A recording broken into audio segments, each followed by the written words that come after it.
Well, again, everybody, we're going to diverge here on our topics. We're going to take a look at, we talked in the past about the esoteric energies. And I just want to give you something to sink your teeth into conceptually. And that's the issue of creating a certain type of energy pattern and then evolving that into its opposite right in the midst of a flow. And that's sort of underlines and drives all of these energies, the ability to do that, the ability to turn from right to left in the middle, or the ability to turn from substantial to insubstantial, or drawing in to pushing out. Okay? So, the setup on this will be two positions. So I'm going to have Jeff Jensen, who's my friend from Camel and Bremerton, just help me explain the setup here.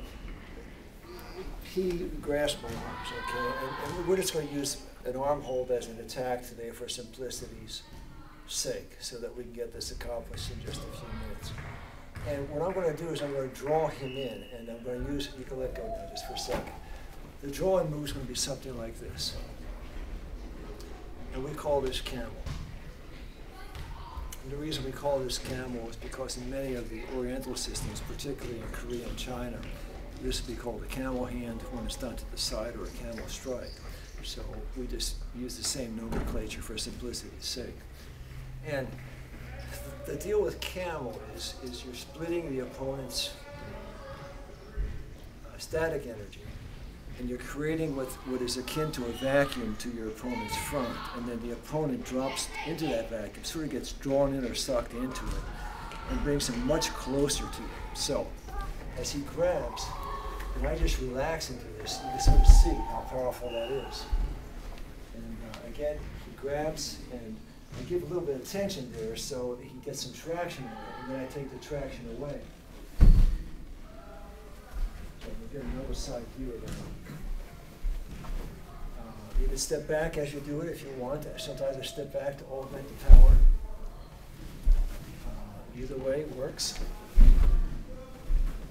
Now, the beauty of using a move like Camel to draw somebody in is that it's a quick ender in the confrontation. Somebody grabs you, you say, I don't want any trouble, and he grabs you, and you just draw him in and do your strike. Okay. Grabs, draw him in, do the strike.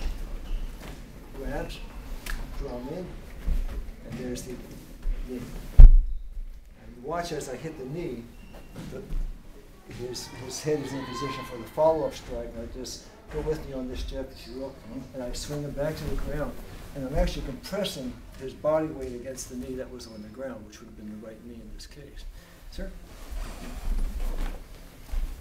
Okay, so you get the idea. The Camel draws, it gives you the ability for a quick counter if you want. And it also gives you the ability for a quick angularity shift.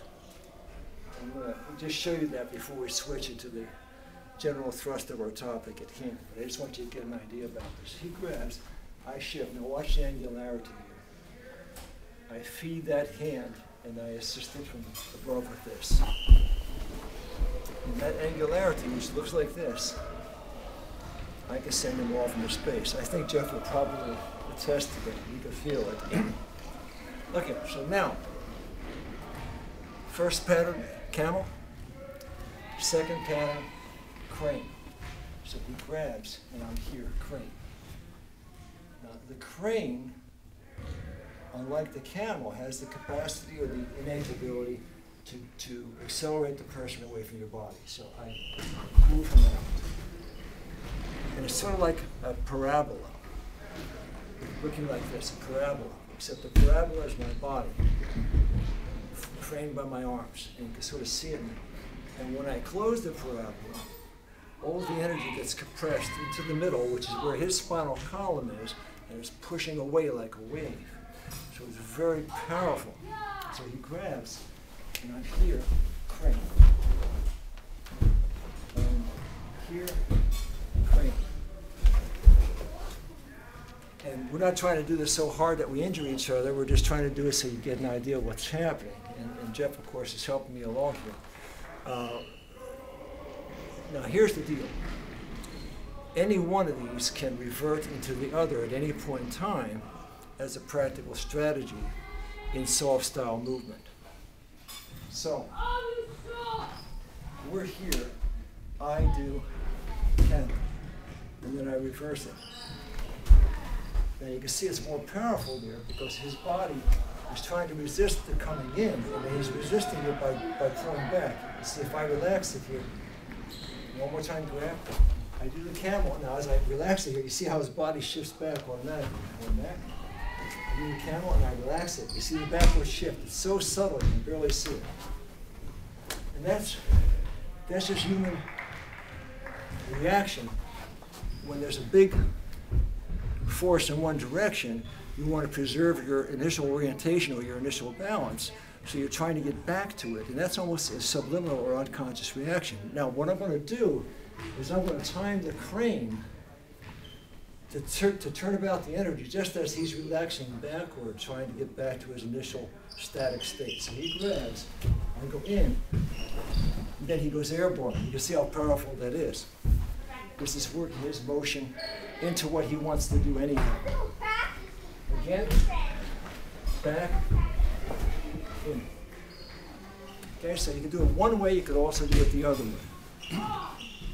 He grabs, I start to do a crane, he resists, and I bring him in. And you can see how much more quickly he's coming in that way. Now what I do here is he grabs, and I put force on it. See it?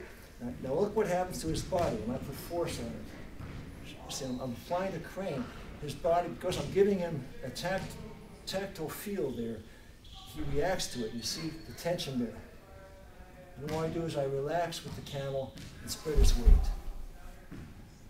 Okay, now if I want to bring him down to the ground quickly, he's already off balanced. You can see how quickly that can happen. Okay, I can strike with either knee. After I bring him into the crane, I can release it and go for the head.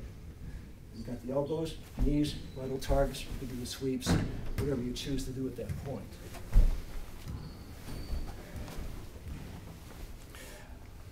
Two simple geometries with very deep paths of exploration. So I recommend that you take those concepts, incorporate those into your personal research, evaluate them as to whether they have any value to yourself, and I'll see you down the line.